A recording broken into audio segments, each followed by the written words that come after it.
Hey guys, Red X Rain here, with another episode of Let's Play Mission Impossible for the N64. So this is just a little bit of carryover from the last episode on the CIA rooftop, just so we can get a little context of what's going on here in the story.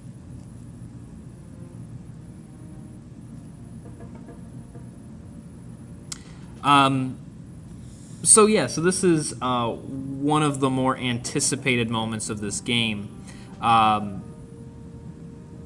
Even if you've certainly if you've ever seen the film, definitely remember this happening in the movie. But it's such an iconic scene that even if you haven't seen the movie, you've probably seen it referenced in other TV shows, other movies, and that sort of thing. The infamous scene where he descends through the lasers to get to the CIA computer. So Candace is just explaining basically what's going on here. It's, going in, trying to lock up the CIA computer, get a hold of the knock list, so that they have a little bit of a sort of a bargaining chip here to work with in order to clear Ethan of these false accusations.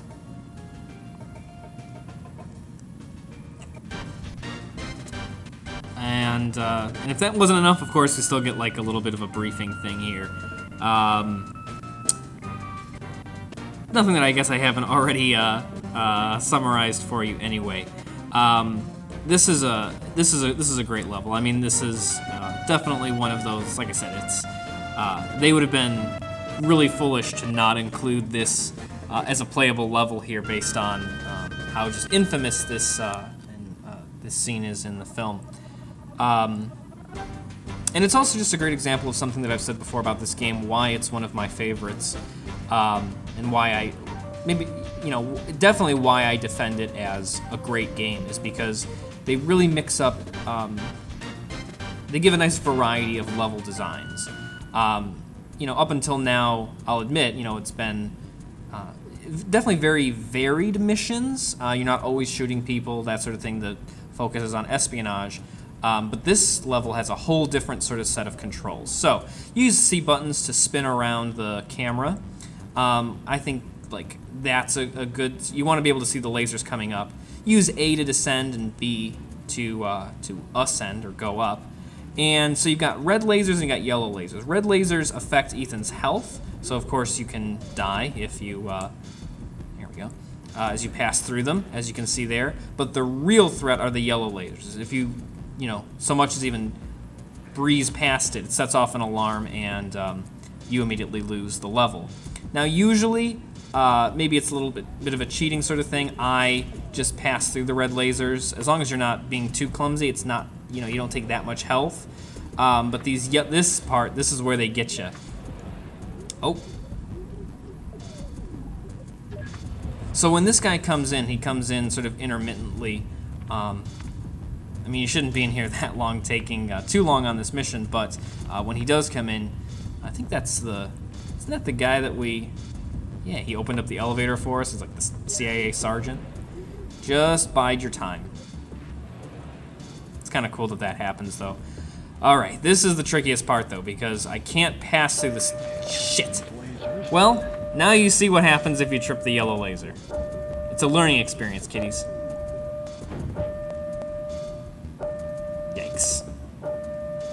So yeah, that's definitely how you don't play this level.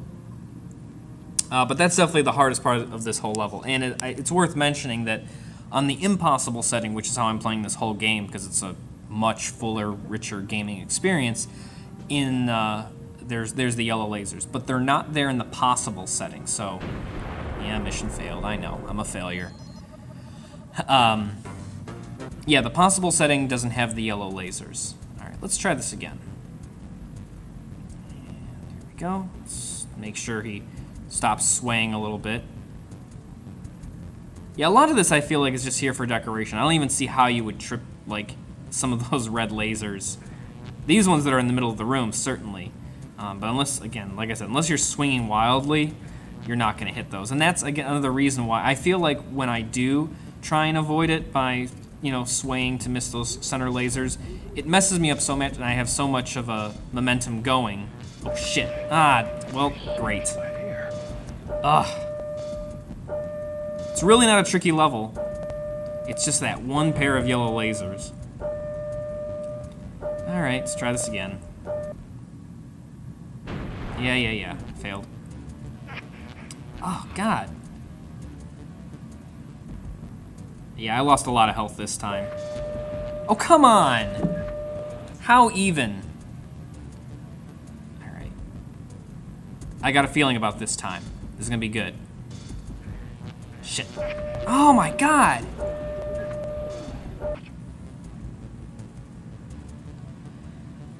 Eighth time's a charm. Not how the expression goes. Let's make sure I don't trip it like I did that one time. Alright. Nice big swing. Yeah. Whew. Okay, so once you've... Is he coming in? Because you can hear the door opening sound. I feel like he's coming in. I'm gonna wait. I'm not gonna rush this. I made it past the yellow lasers. I'm not gonna... Yep, there he is. Again, it's easy to make past these red lasers. It's really easy timing. God, don't you want to just spit a loogie on his head? It would be cathartic, but I don't think it would be very good for concealment. But yeah, basically, as long as you're above this last layer of red lasers, you're good. Obviously, if you were here, he would see you, so. All right, so once he gives that, like, textual clue there, swing around a little bit, it locks the door, turns on the computer, and very similar, he tells you when he's at the right height to reach the computer. You can go down all the way to the floor, and of course, touching the floor will activate the alarm and you lose. Man, that is a pretty archaic looking computer, isn't it? All right. Sweet. And now we can just zip line up. Whee! I like that position that he gets in. It looks so silly.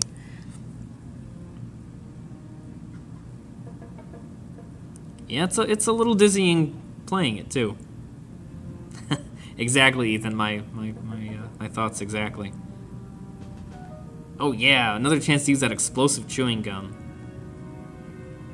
That'd be cool to have in real life.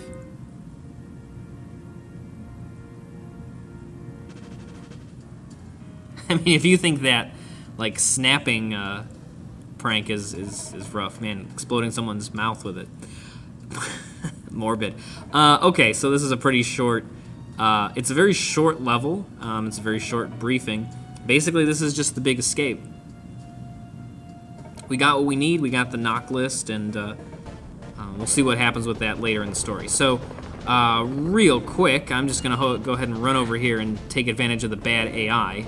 Oh, shit. Wait. Open the door. Go, go, go. Oh, that's what I get for calling the AI bad. You don't do a lot of shooting in this level, so health isn't really that big of a deal, but ammunition's a little short, so you know, the AI is pretty bad, so let me try this again. Open the door, go in the door, and by the time, yeah, he's not going to come looking for you, so don't worry about it. But we do want to take out our dart gun, because again, we can't kill anybody. And for good measure, let's put on the contact lenses so that we can see the lasers. So technically, you can jump down here, and that's kind of where you want to go. Oh, God, I was just trying to look over the edge. That's okay, we really won't take any damage in this level, so get up, man. It's just highly dangerous lasers, get over it.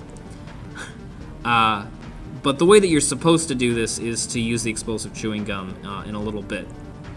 There's like, oh God, oh, almost didn't make it.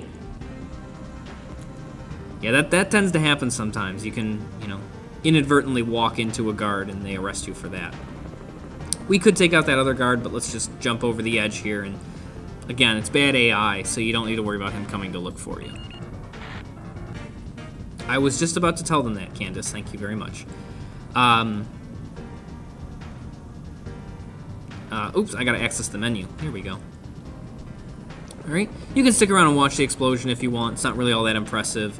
Plus, you don't want the guards to see you. Kind of ruins the whole point of distracting attention. But now we can go around this corner.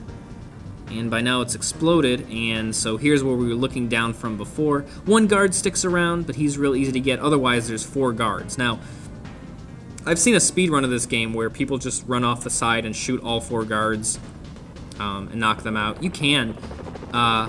This you want to be really careful about, too, because there's a guard right here. You got to be really fast so he doesn't arrest you. That's very trolly of the game, I think, to do that. I do think it's unusual that they didn't just make that an objective, that you would have to use the chewing gum to create a diversion. I think that would have made sense, but, you know, I guess you don't have to, but I think it makes more sense to do it. Plus, it's fun to use the explosive chewing gum. Alright, so here we are. Basically undoing what we did 2 levels ago. And you gotta... Candace is trying to tell us this, but if you click on the EMS again, you gotta throw it away, because otherwise it still jams the helicopter. There we go. Unactivate. I think they mean deactivate. As an English teacher, I'm a little perturbed by that. And then just keep jamming the A button here. There you go, to escape with the helicopter. Because it can fly away without you, so just make sure you're ready for it. And so see here, there's that same music. I feel like in this level, the sort of slightly panicked music makes total sense, but, you know, because you're escaping, it's a grand escape, but I guess, I don't know anything about video game programming. Maybe it was too tricky to change the music for the same level, I don't know. Oh man, this is going pretty fast. I'm gonna go ahead, I usually don't like to double dip like this, but this is another one of my favorite levels in the game, and it gets over relatively quickly, so let's go for it. So we're meeting up with this Max person who we've been accused of dealing with, but we haven't really seen just yet until now. So yeah, basically we're gonna exchange the knock list so that we can sort of use that information and figure out who the, because she's gonna tell us who the mole is if we give her the NOC list or knock list. Right, so of course we got Ethan here. Basic information. Again, I feel like the story comes across a little bit better here, but again, you kind of have to have seen the movie, I guess, to totally make sense of this. This is my favorite. So we have 2 other disavowed CIA agents who their sprites look terrible, especially his head. Skilled CIA agent disavowed for unpredictability and hostile behavior bordering on the sociopathic. Now that's a guy I want on my team, especially given his role in this level, which is just such a great level, and another great example of how this game really mixes up playing styles and that sort of thing, like the terminal room thing, where it's a totally different set of controls, a unique challenge here. This level is, I think even better. That's a good-looking clock. Yeah, so we have, of course, Ethan and Candace sort of on the ground waiting to meet Max. And here we have our 2 snipers, one of whom is a sociopath. Oh, man. And actually, it's interesting that we're going to actually be playing from their perspective in just a minute. So I think that's really cool and very clever. You know, in the terminal room, we're still controlling Ethan. Here, we have no control over Ethan, which is great.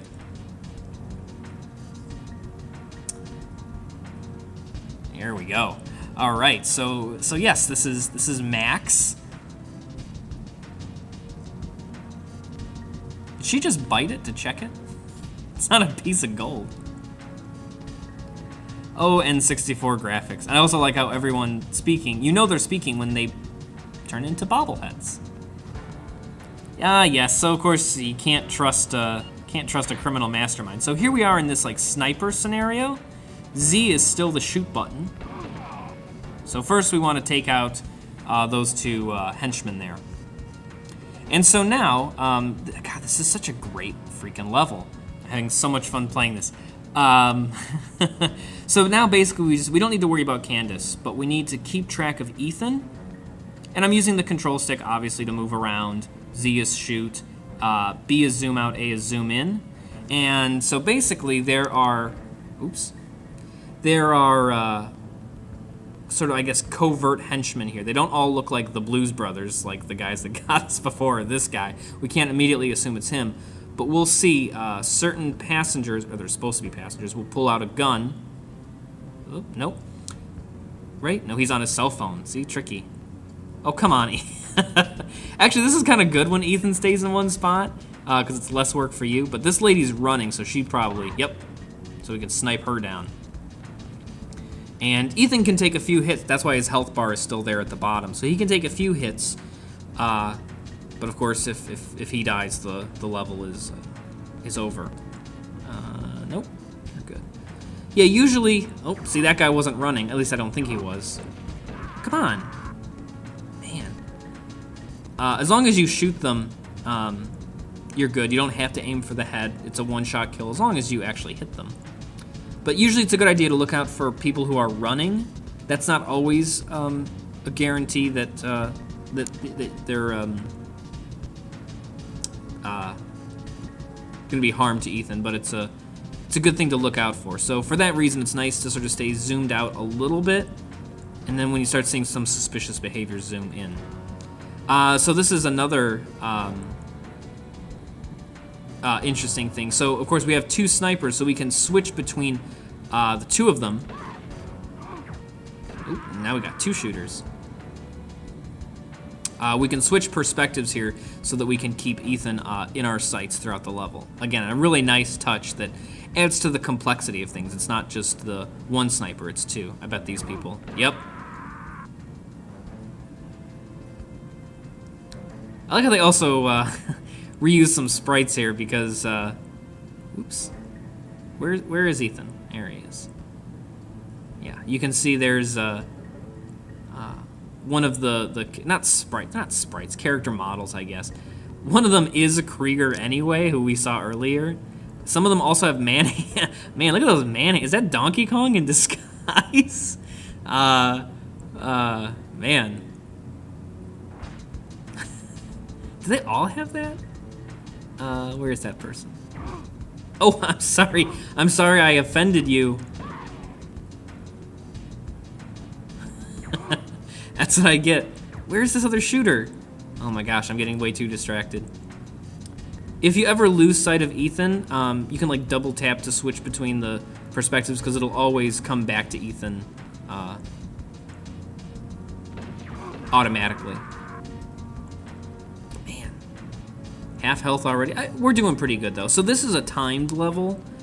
Not that you, I mean, you have no control over Ethan and that sort of thing, but I think in impossible setting, this goes on for 5 minutes. Possible is probably a little bit shorter. Maybe it's like 2.5, 3 minutes. Oh, that guy almost had me. Oh, God, come on. So yeah, it's good that we have a sociopath. Oh, see, there's that Krieger character model. She's gonna do something, isn't she? Yep.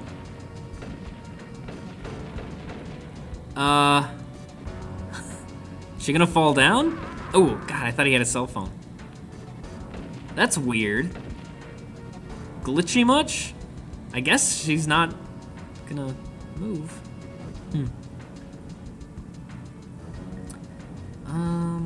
Let's see, what else to say,